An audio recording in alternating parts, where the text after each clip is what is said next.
সুপ্রিয় দর্শক, PTV news বিডি.কম সমৃদ্ধির পথে বাংলাদেশ শীর্ষক নিয়মিত আয়োজনের আজকের আমাদের আলোচ্য বিষয় কেমন আছে উপকূলবাসী। মূলত আমাদের উপকূলীয় জনপদের মানুষের সুখ দুঃখ, হাসি বেদনা, সেখানকার আর্থসামাজিক অবস্থা ইত্যাদি বিষয় নিয়ে আমরা আলোচনা করব। আলোচনার জন্য আমাদের সঙ্গে দুজন বিশিষ্ট নাগরিক যুক্ত হয়েছেন। তাদের একজন প্রকৌশলী ইনামুল হক, বিশিষ্ট পরিবেশবিদ এবং পানি সম্পদ পরিকল্পনা সংস্থার সাবেক মহাপরিচালক। আরেকজন অতিথি হলেন যিনি আমরা যাকে উপকূলীয় চারণ সাংবাদিক বলে থাকি, Rafiqul Islam Montu, coastal journalism specialist. আপনাদের দুজনকেই আমাদের এই অনুষ্ঠানের পক্ষ থেকে স্বাগত। আর পুরো সময়টা জুড়ে আপনাদের সঙ্গে আছি আমি আশিস কুমার দে। তো আমরা জানি দেশের 64টি জেলার মধ্যে 19টি জেলাই প্রত্যক্ষ এবং পরোক্ষভাবে উপকূলীয় জেলা হিসেবে বিবেচিত। তার মধ্যে নড়াইল, গোপালগঞ্জ, যশোর পরোক্ষ উপকূলীয় জেলা, চাঁদপুর, কুমিল্লা, ব্রাহ্মণবাড়িয়া ও কিছু অংশ পরোক্ষ উপকূল জেলা, বাকিগুলো প্রত্যক্ষ উপকূলীয় জেলা বা উপকূলীয় জনপদ হিসেবে স্বীকৃত।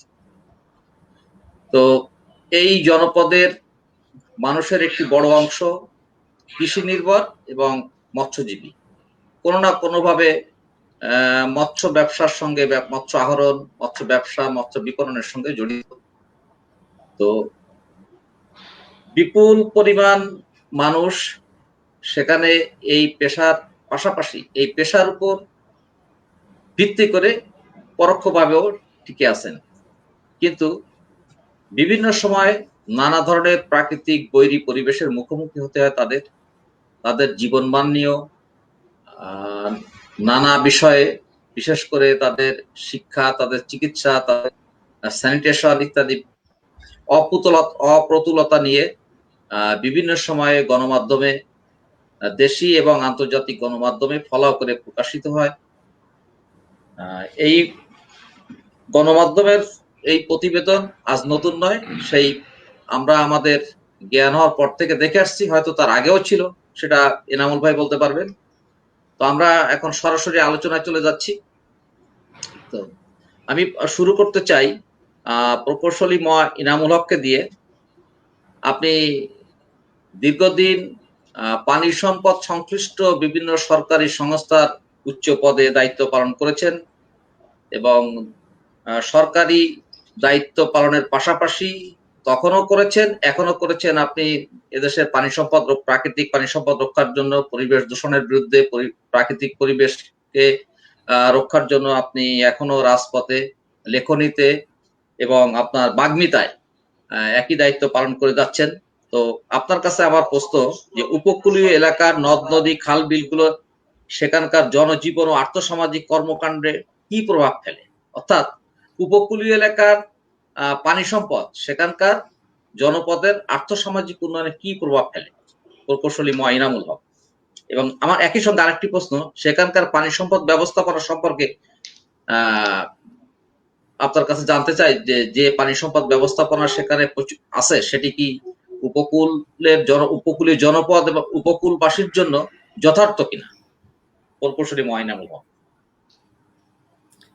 দেখুন, আমাদের বাংলাদেশের উপকূলটা একটা মোটামুটি 3টে অংশে ভাগ করা যায়, বলা যায়। একটা হলো সাতক্ষীরা, খুলনা, বাগেরহাট, এই অঞ্চলটা যেখানে সুন্দরবন আছে।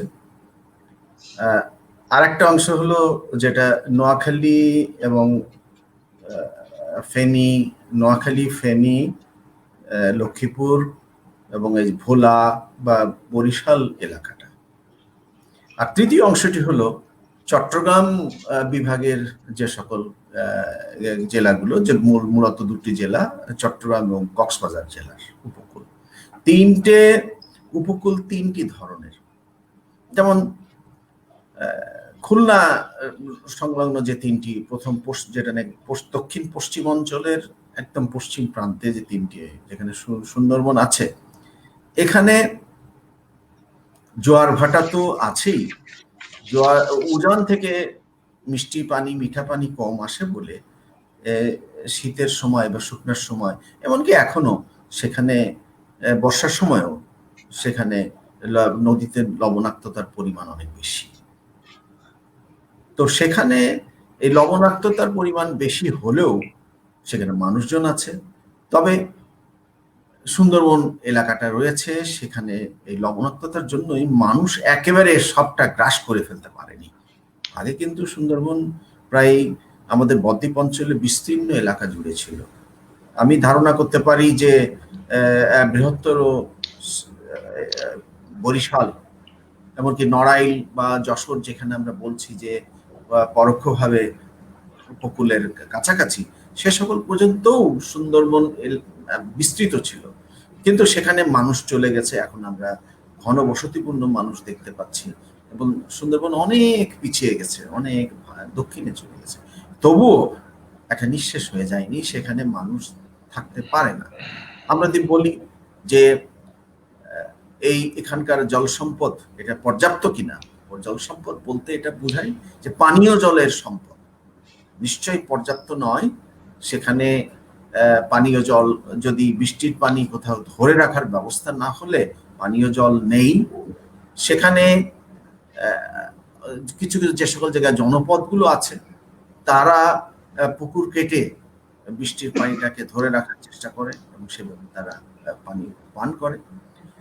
তবে কিছু কিছু এলাকাতে সেখানে বৃষ্টির পানির যে হয় সেটাকে দিয়ে ধরে রাখা হয় এবং সাগরের লোনা পানি বা জোয়ারের মাধ্যমে যে লোনা পানিটা ভেতরে যাতে না ঢোকে, গ্রামাঞ্চলে বা ফসল অঞ্চলে না ঢোকে, সেগুলো বাদ দেওয়া আছে। কিন্তু এলাকাগুলো নিচু, যেমন কয়রা, শ্যামনগর, এই সকল এলাকাগুলো, আশাশুনি, এই সকল এলাকা, এই এলাকাগুলো সবচেয়ে নিচু এলাকা, বাংলাদেশের উপকূলবর্তী অঞ্চলের মধ্যে সবচেয়ে নিচু এলাকা। এই এলাকাটা যখন এখানে ঘূর্ণিঝড় হয়েছিল আইলা, তখন ডুবেছে। এবারও কদিন আগে যে ঘূর্ণিঝড়টা হলো, সামুদ্রিক প্রলয় আসলো, তাতে ডুবেছে। তো এখানে যদি বাঁধ ভেঙে যায় তাহলে লবণাক্ত জলে ছেয়ে যায়, সেটা এত বেশি রকমের ফসল তো ক্ষতি হয়ই, এলাকাবাসী একটা পানীয় জলের অভাবে ভোগে। কিন্তু বরিশাল এলাকায় ঠিক তা নয়। বরিশাল এলাকায় উজান থেকে প্রচুর পরিমাণে মিঠা জল আসে নদীর মাধ্যমে, তো সেখানে অনেক দূর পর্যন্ত এই মিঠা জলের একটা সারি আছে, সংস্থান আছে বা পাওয়া যায়। চট্টগ্রাম এলাকায় মিঠা জল সেরকম ভাবে অত প্রয়োজন হয় না, সমস্যা হয় না, কারণ পাশেই পাহাড় এবং উঁচু ভূমি, ফলে মিঠা জল প্রায় পানীয় জল পাওয়া যায়।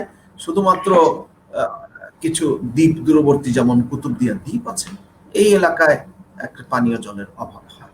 তাহলে আমরা পানীয় জলের যে যে পরিস্থিতি আছে, সেই পরিস্থিতি নিয়ে আমরা দেখতে পাই যে এক ধরনের জীবনধারা সেখানে বহমান আছে। এখন আমাদের যে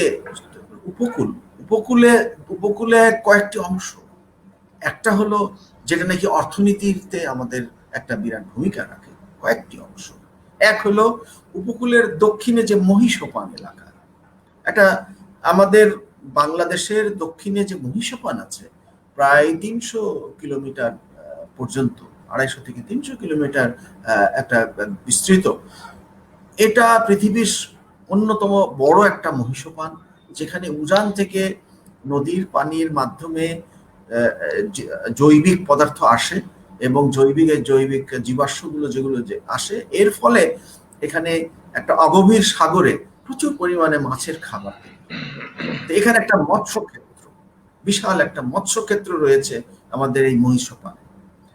সেখানে এক ধরনের একটা পরিবেশ রয়ে গেছে, জলজ পরিবেশ আছে।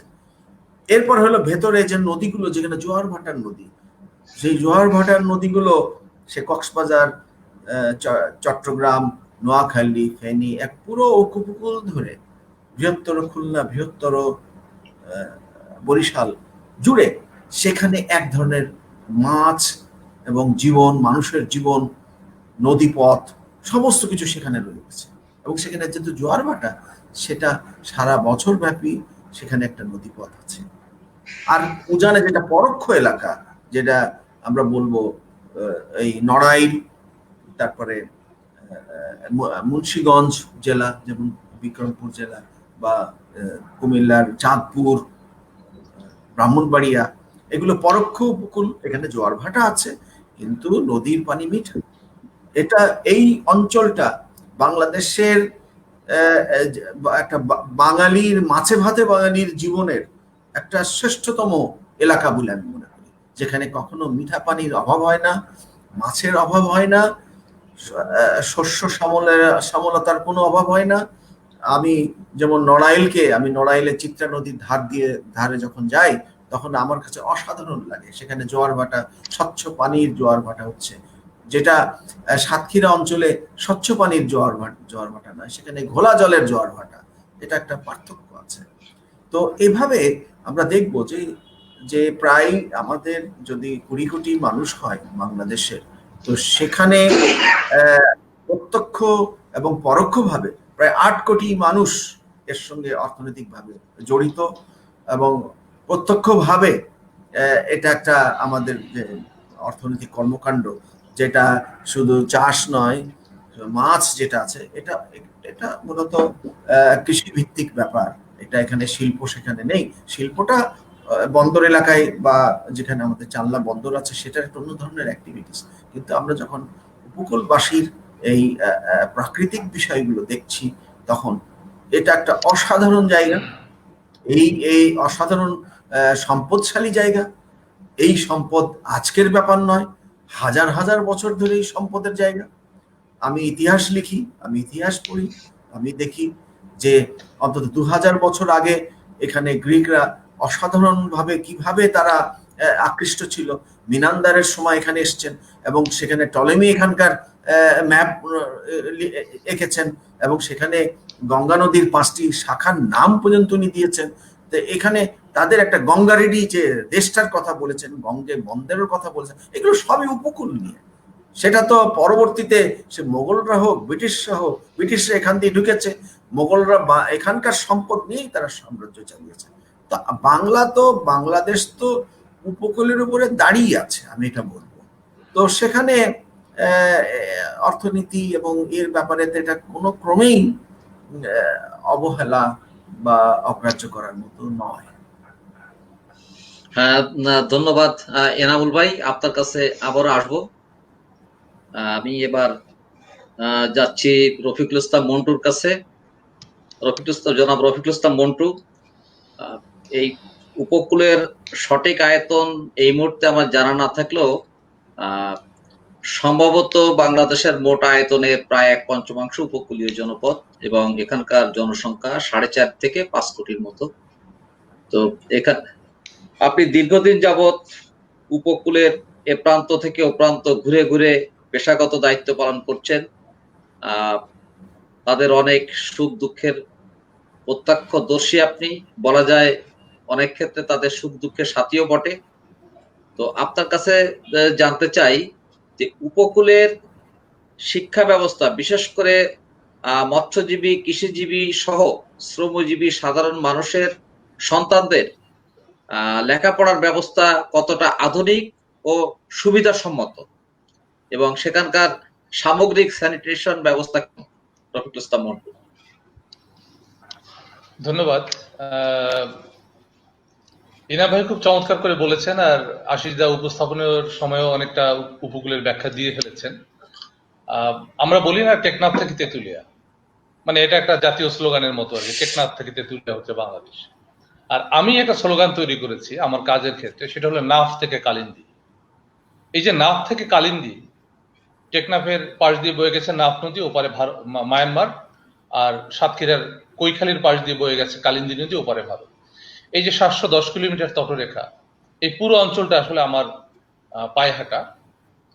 তো আসলে উপকূলের গুরুত্ব বলে তো শেষ করা যায় না। আমরা আপনাদের দুজনের কথা থেকে আমরা উপকূলের গুরুত্বটা বুঝতে পারলাম, জানতে পারলাম, সবাই জানি এটা। আমরা যদি ডেল্টা প্ল্যানের একটা দেখি, সেখানে 6টা ভাগে ভাগ করা হয়েছে বিভিন্ন অঞ্চলকে। সেখানে আমরা দেখছি যে 27,838 বর্গ কিলোমিটার হচ্ছে উপকূলের আয়তন। এটা হলো সেকেন্ড লার্জেস্ট। সবচেয়ে বড় যেটা, সেটা হচ্ছে নদী অঞ্চল এবং মোহনা, 35,204 বর্গ কিলোমিটার।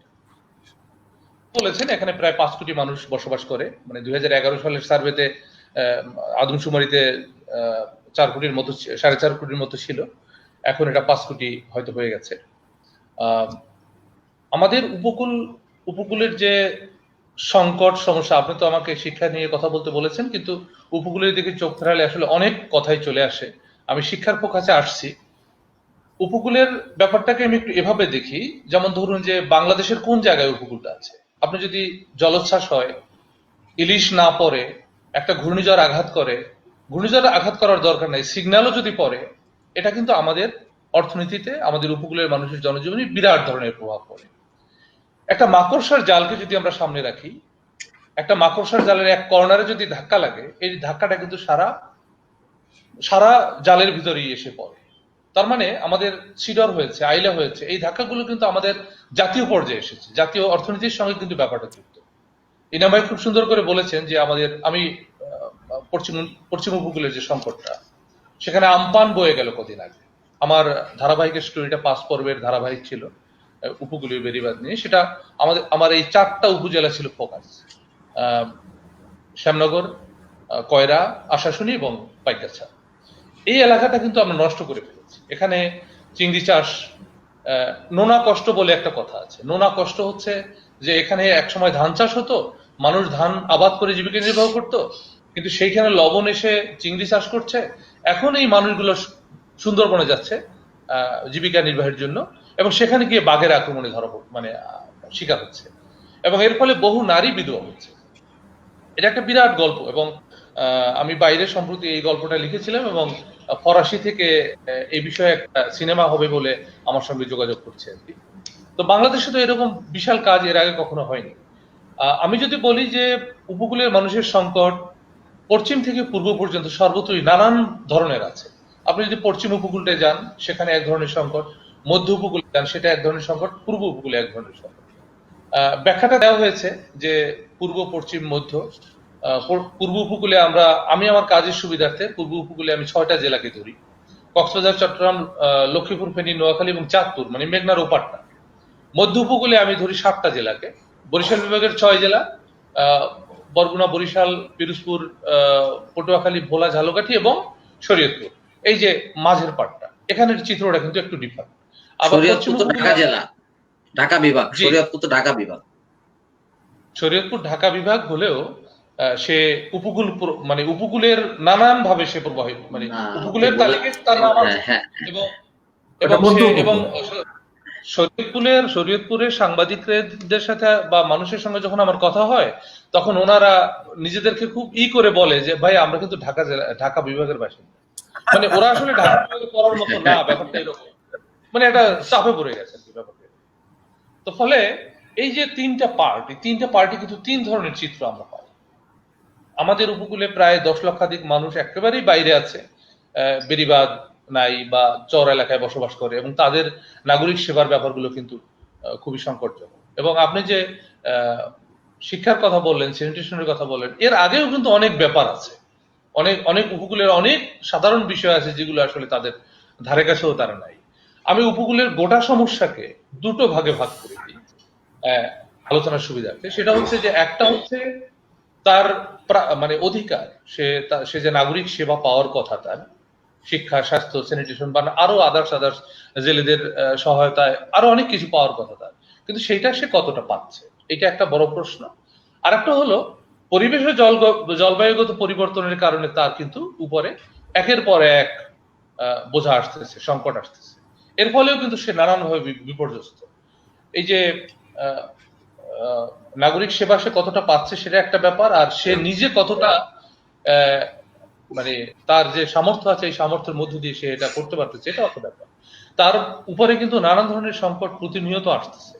একটা দুর্যোগ মোকাবেলা করতে গেলে আমি বারবারই কথাগুলো বলি এবং লিখছি আমি ফেসবুকে বা টুইটারে, যেটা হচ্ছে যে পশ্চিম উপকূলে 3 মাস হয়ে যাচ্ছে আমপান হয়ে গেল, এবং সেখানে আমরা কিন্তু সেভাবে মনোযোগটা দিতে পারিনি। এবং এবারের যে ঘূর্ণিঝড়টা হলো, সেটা কিন্তু অন্যান্য ঘূর্ণিঝড় থেকে টোটালি আলাদা। কেননা এখন একটা কোভিড-এর মতো একটা বড় মহামারী চলছে বিশ্বজুড়ে, এটা বাংলাদেশও আক্রান্ত। ফলে এই সময় কিন্তু তাদের দিকে মনোযোগটা আমরা সেভাবে দিতে পারি। না আহ, পাশে গিয়ে দাঁড়ানো, আহ, যে যতটা সম্ভব ছিল ততটা হচ্ছে না, এনজিওরা সেভাবে অ্যাক্টিভিটি চালাতে পারছে না, এটা একটা। আর অন্যদিকে মিডিয়াও কিন্তু ঠিক সেভাবে বড় কাভারেজ তাদের উপর দিতে পারতেছে না। এবং এটা হয়তো হতে পারে যে এই যে কয়রা আহ, আশাশুনিতে এখনো কিন্তু জোয়ারের পানি ওঠানামা করে, গাবুরার কিছু এলাকায় জোয়ারের পানি ওঠানামা করে। তাহলে এই মানুষগুলোর কিন্তু এই যে আমন মৌসুম বা আরো নিজেদেরকে গুছিয়ে নেয়, এবং অনেক মানুষ কিন্তু এখনো সাইক্লোন শেল্টারে আছে, আপনারা অবাক হয়ে যাবেন। এবং সর্বশেষ ছবি যে যে ঘরগুলো তাদের ঘর ছিল, সবকিছু ছিল, তারা কিন্তু এখন টং ঘরে মানে কোনোভাবে মাচা পেতে বসবাস করতেছে, এরকম চিত্র ওখানে আছে।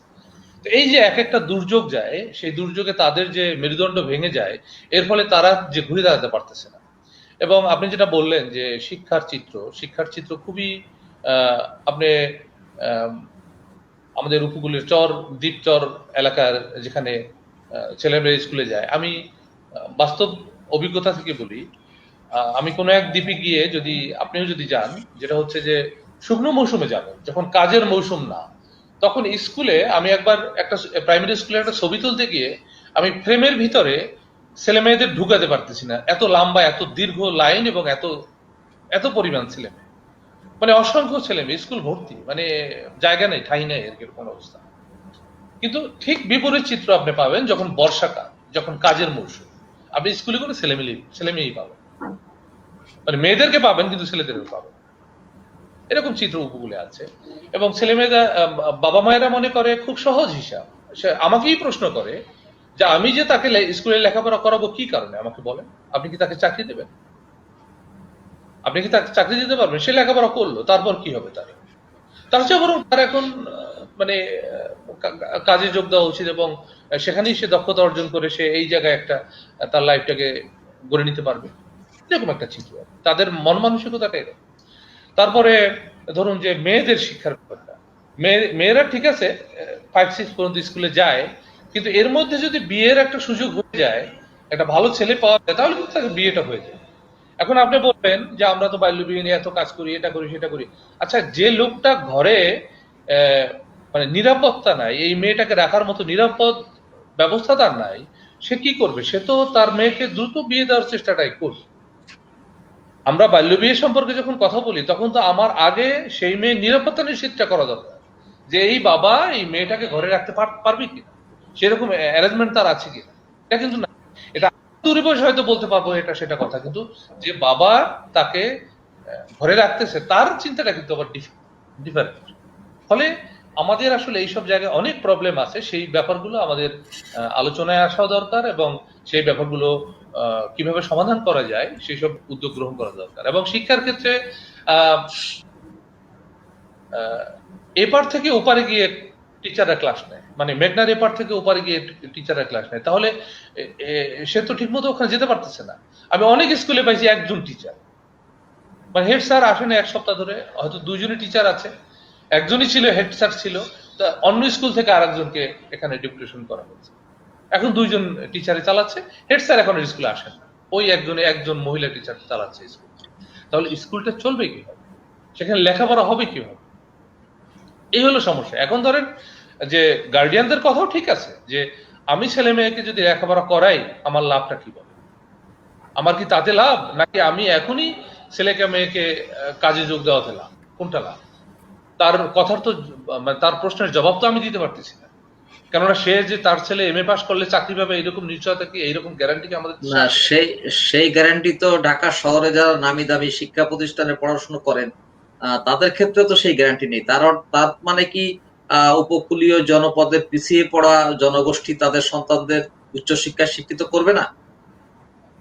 অবশ্যই করবে, কিন্তু কথা হলো যে এই আপনি যে বললেন নগরের ছেলে মেয়ে বা মেইন স্ট্রিমের ছেলে মেয়ে এবং ওইখানের ছেলে মেয়ে, মেইন স্ট্রিমের ছেলে মেয়ের এমএ পাস করাটা যত সহজ, আর ওইখানের একটা ছেলে মেয়ের এমএ পাস করাটা মানে একটা বিরাট যুদ্ধ, মানে তাকে অনেক কিছু পার হয়ে আসতে হবে, তাকে না খেয়ে ছেলেকে মেয়েকে টাকা পয়সা খরচ করাতে হবে। সুতরাং আহ, আমার কথা হলো যে অবশ্যই তাদের লেখাপড়া করাতে হবে, লেখাপড়ার ব্যাপারে উদ্বুদ্ধ করতে হবে, অভিভাবকদের উদ্বুদ্ধ করতে হবে, এবং আমাদের যে শিক্ষা ব্যবস্থার যে সুবিধাগুলো আছে সেই সুবিধাগুলো আমাদের প্রান্তিকের ছেলে মেয়েদের কাছে কিভাবে পৌঁছানো যায়। এই যেমন এখন এখন আপনি ধরেন এখন অনলাইন ক্লাস হচ্ছে, আমাদের উপকূলের কয়টা ছেলে মেয়ে অনলাইনে ক্লাস করতে পারতেছে? সে তো স্কুল খোলা থাকলেই পড়াশোনা করে না, স্কুল খোলা নাই এখন কিভাবে সে পড়বে? আর তাদের তো মানে একটা প্রযুক্তিগত সুবিধাও তো তাদের হাতে ওইভাবে পৌঁছায়নি এখন।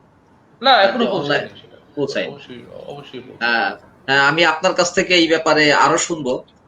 শিক্ষা ব্যবস্থার কথা আরো শুনবো, স্যানিটেশনের ব্যবস্থা তো রয়েই গেছে। তো আমি আহ প্রকৌশলী এনামুল হকের কাছে আবার আসছি।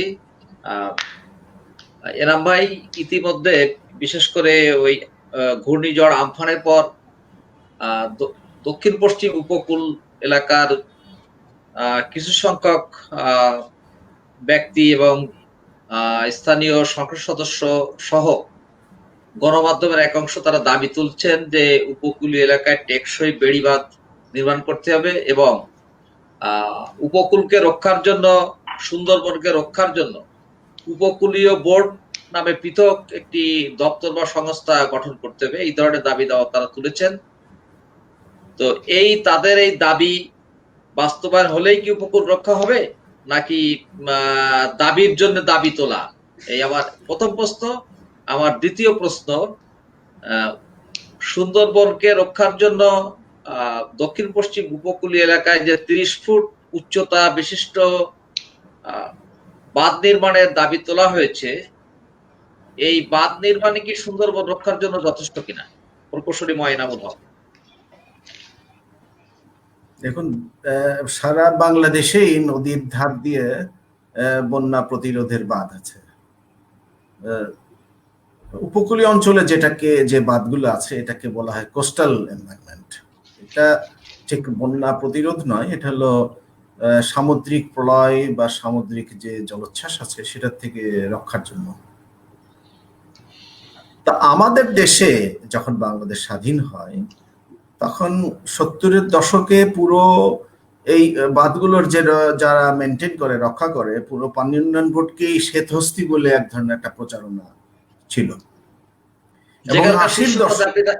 যে পানি উন্নয়ন বোর্ডের শীর্ষ পদে আপনি দীর্ঘদিন পরে গিয়ে তখন তো পরে আমি তো 75 সালে এই পানি উন্নয়ন বোর্ডে ঢুকি। শ্বেতহস্তি বলে 70 দশকে প্রচন্ড রকমের একটা প্রচারণা ছিল এবং 80-র দশকে সেই প্রচারণাটা অংশগ্রহণ করে কিছু লোক নয় উৎসাহ বসে করতো, কিন্তু পরিবেশবিদরা পানি উন্নয়নের বিরুদ্ধে এবং এনভায়রনমেন্ট এই যে বাঁধগুলোর বিরুদ্ধে তারা লেগে যায়। তারা বলে যে এই কোস্টাল এনভায়রনমেন্ট গুলো এটা মানে এই পুরো উপকূলকে ধ্বংস করে দিয়েছে এবং এটার একটা সুযোগ নেয় এলজিইডি। তারা সাতক্ষীরা অঞ্চলে বাঁধগুলোকে ফুটো করে করে কিছু লোকের চিংড়ি চাষের জন্য উৎসাহ দেয়। তো তখন এলজিইডি এতে অনেক সাফল্য অর্জন করে।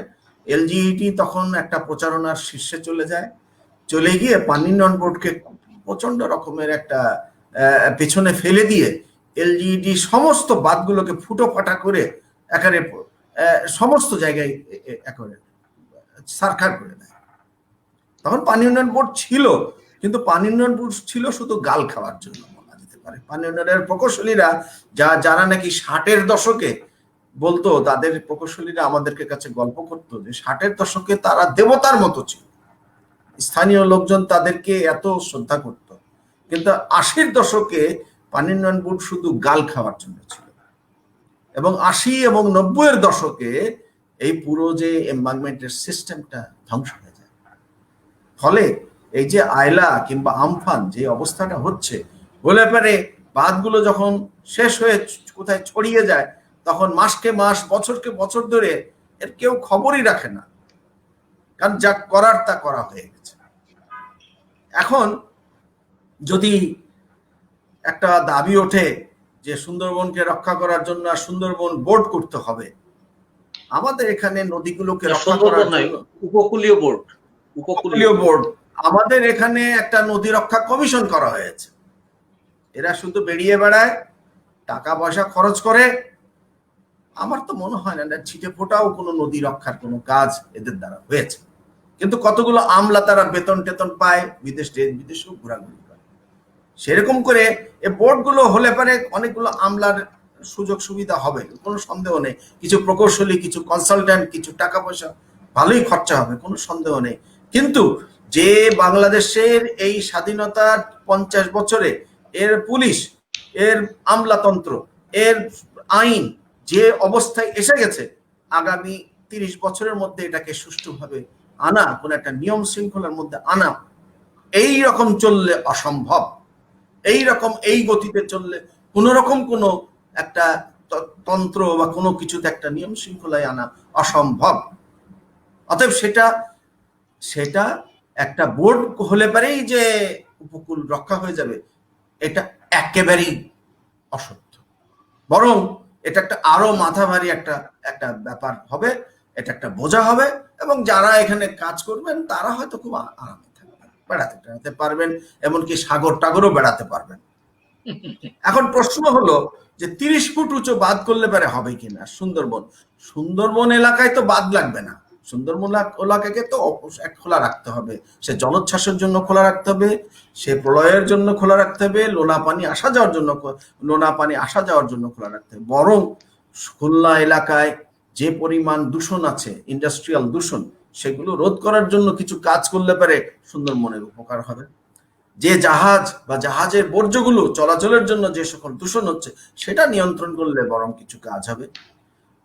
বিষয়টা হলো যে এলাকার, যেমন পাইকগাছা, আমাদের মন্টু যে 4টি উপজেলার কথা বলেছেন, পাইকগাছা, আশাশুনি, কয়রা এবং শ্যামনগর, হ্যাঁ, এই 4টে উপজেলায় সবচেয়ে বেশি রকমের একেবারে উপকূল অঞ্চলে, এই অঞ্চলে যেখানে জনবসতি আছে তাদেরকে রক্ষা করার জন্য 30 ফুট কেন, যদি 60 ফুট উঁচু প্রয়োজন হয়, ডিজাইন লাগবে। ডিজাইনে হয়তো 30 ফুট নাও লাগতে পারে, 25 ফুটও হয়ে যেতে পারে, 20 ফুট উঁচু হলেও হয়ে যেতে পারে। সেই ডিজাইন অনুযায়ী বাঁধ থাকলেই হবে। বাঁধ কি নেই? প্রত্যেক জায়গায় বাঁধ আছে। বাঁধ তো সব ছেঁড়া ফেড়া, কাঁথা হয়ে গেছে, মানে এখন আর কোনো লেপ নাই, সব কাঁথা, ছেঁড়া কাঁথা হয়ে গেছে। তো সেখানে যে জিনিসগুলো হলো যে বাঁধগুলো, এই বাঁধগুলো স্থায়ী বাঁধ করতে হবে। আমার কত হলো স্থায়ী বাঁধ করতে হবে। এই বাঁধগুলো মাটির বাঁধ, মাটি থাক, মাটির উপর দিয়ে পাকা রাস্তা করে দিতে হবে। পাকা রাস্তা করলে পারে সেটা মানুষ সবসময় চলাচল করবে, কোন দিকে ভাঙলো, কোথায় ব্যবস্থাপনা নেওয়া দরকার, সেগুলো একটা দেখা যাবে। 60-এর দশকে এই বাঁধগুলো রক্ষা করার জন্য পানি উন্নয়ন বোর্ডের স্লুইস খালাসি, বাঁধ খালাসি এসব ছিল। এদেরকে বলা হলো এরা হলো শ্বেতস্থি, এদেরকে সব বিদায় করে দেওয়া হলো। এদেরকে বড় বড় কথা কনসালটেন্সি দিয়ে বলা হলো জনগণ এগুলো রক্ষা করবে, এদের আবার কি দরকার? তো জনগণ রক্ষা করছে। জনগণ তো কথা নেই, জনগণ তো তার প্রতিনিধির মাধ্যমে কথা বলে। সে প্রতিনিধি হলো এলাকার হয় কোনো ভোট ডাকাত কোনো প্রতিনিধি, আর নাহলে স্থানীয় কোনো রাজনৈতিক দলের হয় ছাত্র দল বা ছাত্রলীগের নেতা। এই হলো তো এইটা হলো জনগণের যারা কথা বলে। তো এদের আমরা চরিত্র কি কম দেখলাম এতকাল ধরে? এভাবে কি জনস্বার্থে কোনো কাজ তারা কি করেছে? আমলারা কি কোনো কাজ করেছে? জনস্বার্থে কাজ করে? আজকে পুলিশ কি জনস্বার্থে একটা জনগণের বন্ধু হয়ে কাজ করছে? চারিদিকে যে পরিমাণ অরাজকতা চলছে, তো যেখানে জনগণ আছে, জনগণকে রক্ষা করতে হলে একটা খুবই সিম্পল ব্যাপার, ডিজাইন আছে, বাঁধগুলো আছে। বাঁধগুলো যেখানে নদী ভেঙে গেছে একটু সরিয়ে করলেই হবে, এমন কোনো ব্যাপার নয়, এবং তাতে খুব একটা খরচাও লাগে না। কিন্তু এগুলো হার্ড টপ করতে হবে, ওপরে পাকা রাস্তা করে দিতে হবে। পাকা রাস্তা করলে পারে রেগুলার গাড়ি ঘোড়া যাতায়াত করবে, ছোটখাটো হোক যানবাহন, 3 চাকার হোক আর 2 চাকার হোক, যাতায়াত করলে পারে এটা দেখা যাবে যে কোনখানে একটা ক্ষতিটা হচ্ছে। এই বাঁধগুলো রক্ষা করাটা আসলে দরকার। এলজিইডির যে ফর্মুলা ফুটো করে করে দিয়ে তার ভিতরে লোনা পানি ঢুকিয়ে এগুলোকে ক্ষতিগ্রস্ত করে যেভাবে সেই সময় চলেছে, সেই দর্শন থেকে বেরিয়ে আসতে হবে। এটা একটা জনজীবন তৈরি হয়েছে। হ্যাঁ, এখানে দেখা যাবে যে কয়রা উপজেলার কিছু কিছু এলাকা আছে, বা আশাশুনি বা শ্যামনগরে কিছু এলাকা আছে একেবারে সুন্দরবনের ভেতরে ঢুকে গেছে। বেদকাশি নাকি কতগুলো উপজেলা আছে, যেমন গাবুরা আছে, এগুলো সুন্দরবনের ভিতরে ঢুকে গেছে। কিন্তু ঢুকে গেল সেখানে তো জনজীবন, সেটা বাঘের জীবন নয়, সেটা হরিণের জীবন নয়, এটা মানুষের জীবন। তো মানুষের জীবনকে, মানুষকে রক্ষা করতে হলে তার স্কুল কলেজ যে ছেলে মেয়েদেরকে, তাহলে পুরো যে ব্যবস্থাপনা, যেটাকে ইনফ্রাস্ট্রাকচার বলে, সেগুলোকে রক্ষা করতে হবে। রক্ষা করার জন্য কি বাজেট কম আছে? বাজেট আছে, যথেষ্ট টাকা পয়সাও আছে, কিন্তু দর্শনটা আগে দরকার। যে এবং আমাদের পরিবেশবিদদের আগে স্বীকার করতে হবে যে বাঁধগুলো ক্ষতি করে নাই।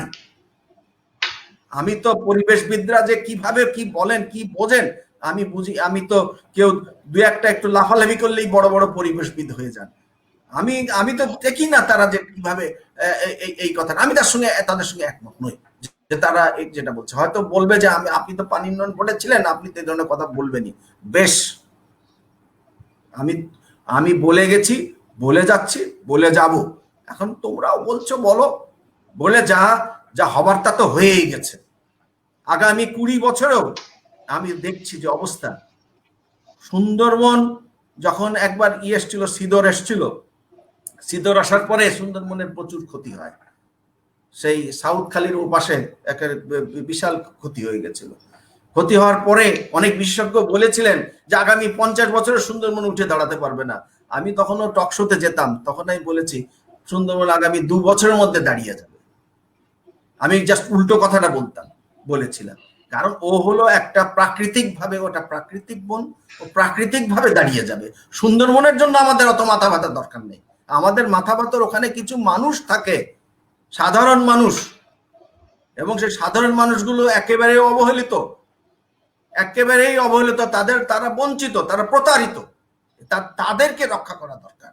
তাদের জন্য যে স্কুল কলেজ যেগুলো আমরা কথা বলি, হেলথ সার্ভিসের কথা বলি, সেগুলো তাদের কাছে পৌঁছানো দরকার।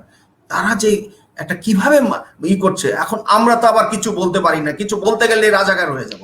আমাদেরকে বলে দেবে যে আপনি উন্নয়ন দেখতে পাচ্ছেন না। আমাকে তো বহু জনে বলেছে, আপনি এই কথা কেন বলেন, আপনি ওই কথা বলতে পারেন না, ওইটা দেখেন না। কত যে এই ধরনের কথা আমার পণ্ডিতদের কাছ থেকে শুনেছি। কিন্তু আমি স্পষ্ট বলছি, আমি সরকারের কোনো রাজনৈতিক কোনো ব্যক্তির কাছ থেকে আমি কোনো কথা শুনি নাই, কোনোদিন শুনি নাই। আমি শুনেছি অ্যাক্টিভিস্টদের কাছ থেকে, যারা কিনা এইরকম অব্যবস্থা এইরকম চলছে তার পক্ষে। তারা আমাকে মনে করে আমি এগুলো সমালোচনা করলে পারে সরকারের বিপক্ষে। সরকার তো আমাকে কোনোদিন কোনো ঝামেলা করে নাই, কোনোদিন কোনো কথা বলে নাই। কিন্তু এরা আমাকে অনেক কিছু বলেছে, এবং এরা আজকে এই দেশের এই সুন্দরবন এলাকার 12টা বাজানোর জন্য আমি বলবো যে পরিবেশবিদদের একটা অন্তত 10 আনা, তাদের দুর্নীতি টুর্নীতি আছেই, 10 আনা হলো তাদের দৃষ্টিভঙ্গির কারণে এই জিনিসটা হয়েছে, বা তাদের তাদের আমাদেরকে ওই ধরনের দৃষ্টিভঙ্গি, ওই দর্শন থেকে বেরিয়ে আসতে হবে। এনাম ভাই, আপনার কাছে আবার আসবো। যাচ্ছি আবার রফিকুল ইসলাম মন্টুর কাছে। আমার প্রথম প্রশ্নটি ছিল সেখানকার শিশুদের শিক্ষা ব্যবস্থা নিয়ে। মোটামুটি আপনি একটি ধারণা দিয়েছেন, বলার আরো অনেক কিছু ছিল আপনার ওই প্রসঙ্গে। তবে আমি তার সঙ্গে যুক্ত করছি, আমি সেখানকার স্যানিটেশন ব্যবস্থা এবং স্বাস্থ্য ব্যবস্থা নিয়ে। আমি স্বাস্থ্য ব্যবস্থা বলতে গ্রাসরুট, গ্রাম পর্যায়ের যারা একেবারে প্রত্যন্ত পল্লীর জনগণ, সেখানকার যোগাযোগ ব্যবস্থাও তো অন্যান্য দেশের অন্যান্য অঞ্চলের মতো এতটা সুগম না বা উন্নত না। ফলে সেখানকার একেবারে পল্লী জনপদ যাকে আমরা বলি, রিমোট এরিয়া, সেখানকার সামগ্রিক স্বাস্থ্য ব্যবস্থা কেমন এবং স্যানিটেশন ব্যবস্থা কেমন? ওকে, ধন্যবাদ। আমি একটু এনাম ভাইয়ের কথার সঙ্গে যুক্ত করে কিছু কথা বলি, কেননা মানে আলোচনা যদি প্রশ্ন যদি আমাকে একটা করেন, এনাম ভাইকে একটা করেন, তাহলে আমাদের আলোচনা কিন্তু একসঙ্গে মিলছে না।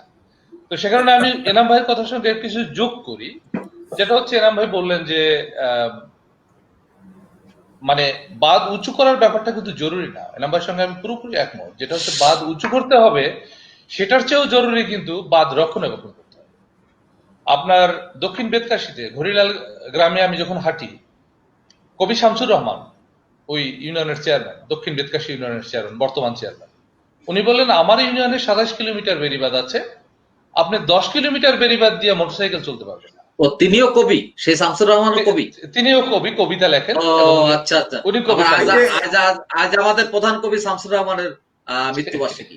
আচ্ছা আচ্ছা, জি। তো যাই এই যে হোক, উনি ওটা যেটা বললেন যে 10 কিলোমিটার মাত্র মোটরসাইকেলে যাওয়া যাবে, এটা কোনো কি কথা হলো? হ্যাঁ হ্যাঁ, মোটরসাইকেল তো তাহলে যাওয়া উচিত। তাহলে তাহলে আমরা যে ব্যাপারগুলো এখন যে চিত্রটা দেখলাম, আমপানে যে ধসটা নামলো, এই যে গোবরা বলেন, হরিণ খোলা বলেন, কাশির খেয়াঘাট বলেন, এই প্রত্যেকটা জায়গা আমার কিন্তু হাঁটা, পায়ে হাঁটা। এবং আমি ঠিক আমপানের 2 মাস আগেও আমি ওই এলাকায় ঘুরে এসেছি। তারপরে লেবুবুনিয়া, গাবুরার যে লেবুবুনিয়া একেবারে মানে কপোতাক্ষ নদী তাদের উঠোনে চলে আসছে। আমি এইভাবে লিখছি কথাটা, কপোতাক্ষ নদী এখন তাদের উঠোনে চলে আসছে, এরকম একটা চিত্র। এখন কথা হলো যে এই যে অনেক কিছু আমরা বোর্ড করবো, এই একজন লোক সে মন্ত্রণালয় চাই, হ্যাঁ সেগুলো হতেই পারে, কিন্তু কথা হলো যে আমার কথা হলো যা আছে আমাদের, যেটা আমাদের আছে সেইটা আমরা কতটা ব্যবস্থা গ্রহণ করতেছি। আমি কিন্তু বেরিবাদের রিপোর্টিং করতে গিয়ে আমি সকল ধরনের আইনগুলো পর্যালোচনা করছি, এবং কোনো জায়গায় কিন্তু আমাদের মনোযোগ নাই। এই মামলা হচ্ছে, মামলা ঝুলছে বছরের পর বছর, এটার কোনো সাজা নেই, কোনো কিছু নেই। চিংড়ি ঘের মালিকদের বিরুদ্ধে কোনো কিছুই নাই। এটা এটা একটা পর্যায়ে ওইভাবেই থাকে এবং কাজ ঠিকই চলতে থাকে। বেড়িবাঁধও কাটা চলে, আর চিংড়ি চাষও চলে, আর মামলাও চলে, সবই চলে। তাহলে আমাদের যে ব্যবস্থাগুলো আছে সেইটা আমরা ঠিক মতো আসলে করতে পারছি না কেন? এইখানে একটা বড় প্রশ্ন আছে। বেড়িবাঁধের কথা শুধুমাত্র পশ্চিম উপকূল না, আপনি যদি এই পশ্চিম উপকূল থেকে হাঁটতে হাঁটতে পূর্ব উপকূল পর্যন্ত যান, আপনি অনেক চিত্র দেখবেন। অমুক মিয়ার সুলুইস, এরকম আছে আর কি। আবু মিয়ার সুলুইস গেট, আবু মিয়ার সুলুইস গেট কেন? এটা তো সরকার বানাইছে। হোয়াট ইজ আবু মিয়া? আবু মিয়া প্রভাবশালী লোক, তার দখলে এটা, এখন ওটা আবু মিয়ার সুলুইস। চরমন্তাজে যদি আপনি যান, সরকারি সুলুইস পাবেন আপনি 20টা বা 18টা, আর বেসরকারি সুলুইস পাবেন আরো 20টা। মানে বেড়িবাঁধ কেটে সুলুইস বানানোর আইন কি আছে? এটা কি অনুমোদন আছে সরকারের? প্রভাবশালী সে চিংড়ি চাষ করছে, তার লাগবে এটা, এবং তার চিংড়ি চাষের কারণে সে চিংড়ি চাষ করবে বা ঘের করবে, সেই কারণে অন্য যে চাষিরা তারা ধানও চাষ করতে পারে না। সে ধান করে যে মানে বছরের খোরাকিটা উঠাবে এখান থেকে, সেটাও সে পারতেছে। এগুলো আমাদের বেড়িবাঁধের চিজ। সেখানকার প্রশাসন কি করে? সেখানকার প্রশাসন কি করে? এগুলো প্রশাসনের, এগুলো প্রভাবশালী যারা, তাদের দখলে এগুলো, তারাই যা ইচ্ছা তাই করবে। এটা তো 80 দশক 90 দশকের কালচারটা হয়ে আছে, যে এটা তো চিংড়ি চাষ ও উন্নয়ন, আর বাঁধগুলো তো ক্ষতি করেছে। এটা তো পরিবেশবিদদের উৎসাহে এই জিনিসটা হয়েছে। এটা আমি নিজের চোখে দেখেছি না। মন্টু এটা খুব ভালো মতো জানেন। না, সেই পরিবেশবিদরাই তো এখন বলেন যে অপরিকল্পিত পরিবেশ বিনাশী চিংড়ি ঘের বন্ধ, চিংড়ি চাষ বন্ধ করতে হবে। চিংড়ি ঘের এক সময় ওই বললাম ওনাদের পরিবেশবিদদের কথাটা চালু করতে এখনো 30 বছর লাগবে। এটা আবার ঘুরে সবাই বুঝতে। আচ্ছা, আমাদের মন্টু যে আমাদের পশ্চিম উপকূলের যে চিত্রটা, সেটা হলো চিংড়ি চাষ। আমাদের অন্য উপকূলের চিত্র কিন্তু চিংড়ি চাষের ব্যাপার না। এটা কিন্তু এই প্রভাবশালীদের এই ঘেটটের এটা সেটা আরো অন্যান্য বিষয়, সেই ব্যাপারগুলো যুক্ত। আমি একটা এক্সাম্পল বলি। জলবায়ু পরিবর্তনের ফান্ডে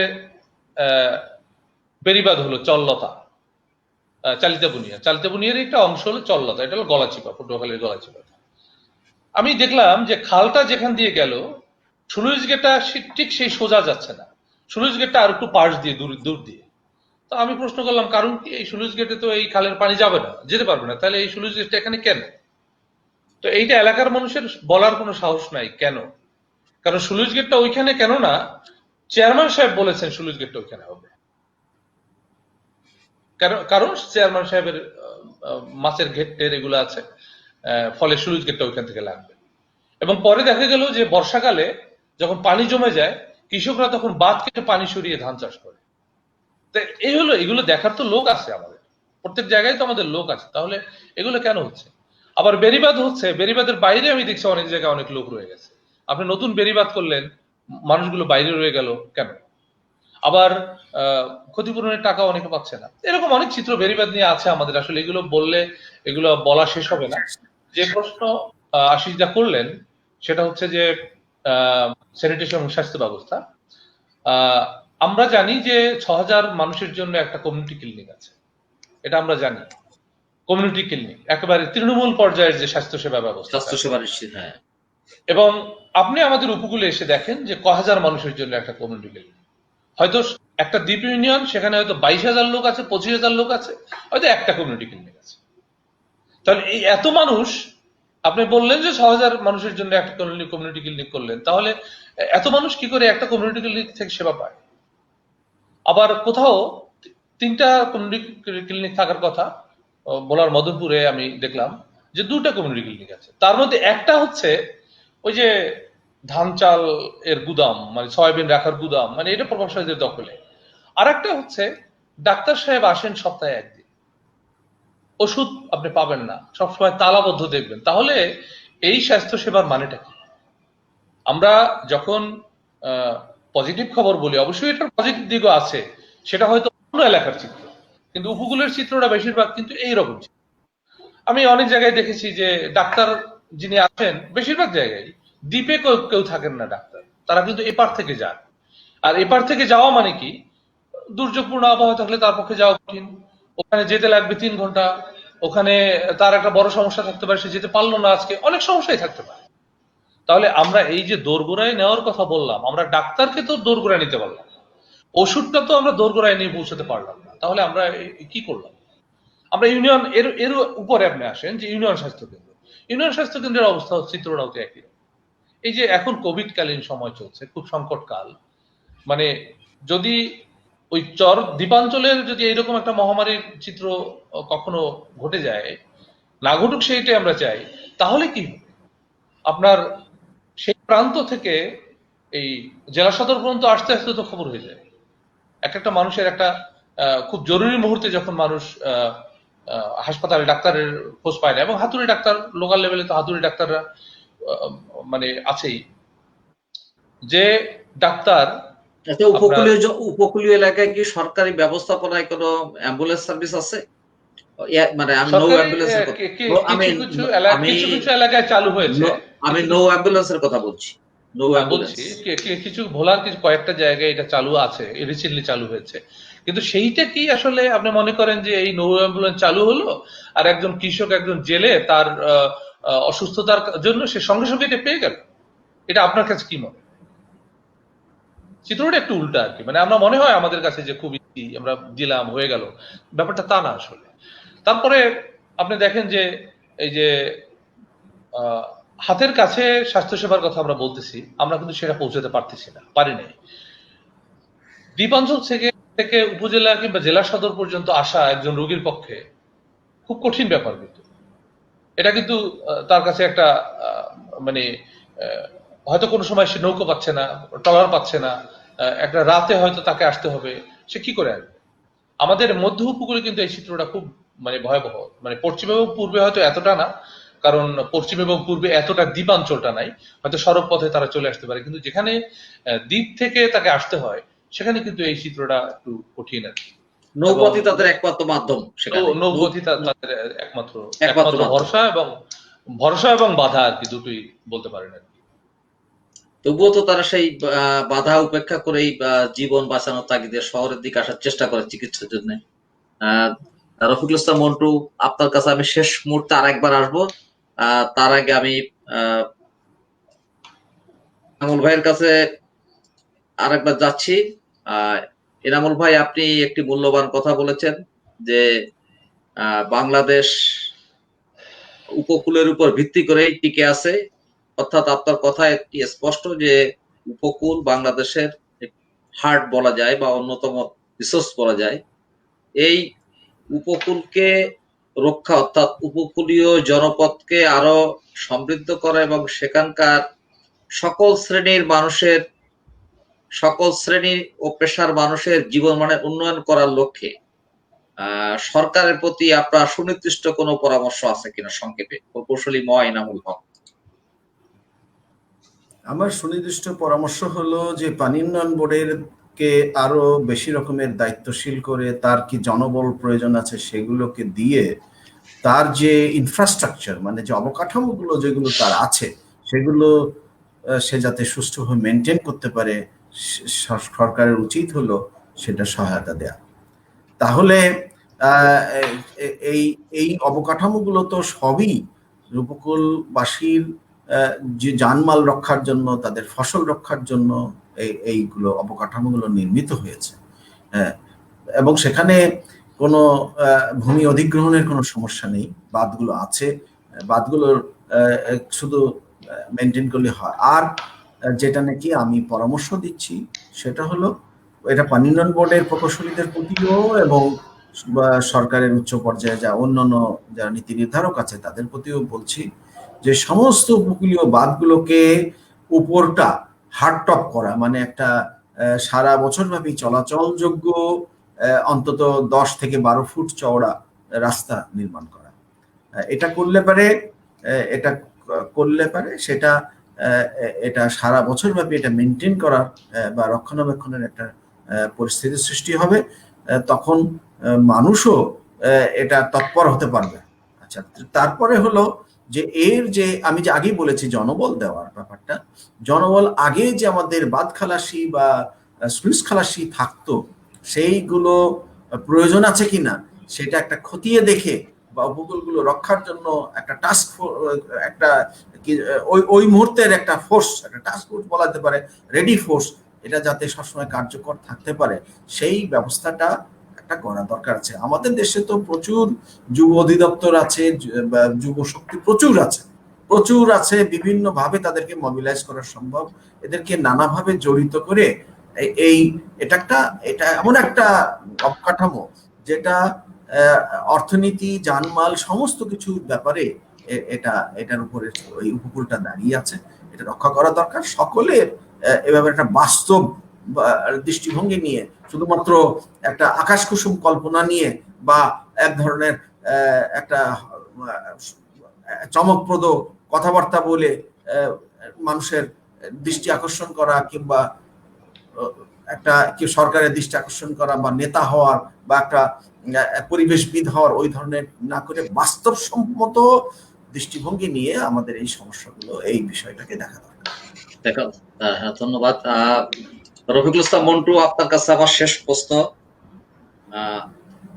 শুরুতে আমি বলেছি যে আপনি উপকূলের জনজীবনের সঙ্গে রীতিমতো মিশে গেছেন এবং সেখানকার মানুষের জীবনমান নিয়েই আপনার ভাবনা, চিন্তা, লেখনীতে, চলনে বলনেও বলা যায়। তো এই উপকূলকে রক্ষার জন্য এনাম ভাই বললেন যে আগে উপকূলকে রক্ষার কথাটাই উনি বললেন যে টেকসই বাঁধ দিতে হবে। আপনি কি মনে করেন উপকূলীয় জনগণের জীবন মানের উন্নয়নের জন্য সুনির্দিষ্ট কোনো পরিকল্পনা সরকারের প্রণয়ন করার প্রয়োজনীয়তা আছে কিনা, সংক্ষেপে? এটা হচ্ছে যে কথাটা বারবার ঘুরে ফিরে আসছে, উপকূলের গুরুত্ব অপরিসীম। উপকূলকে আমি বলি একটা গোল্ডেন চেইন।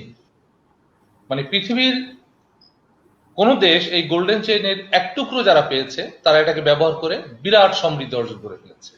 আর আমরা নাভ থেকে কালিন্দী পর্যন্ত বিশাল এক গোল্ডেন চেইন পেয়েছি, কিন্তু এই গোল্ডেন চেইনকে আমরা সেভাবে ব্যবহার করতে পারিনি।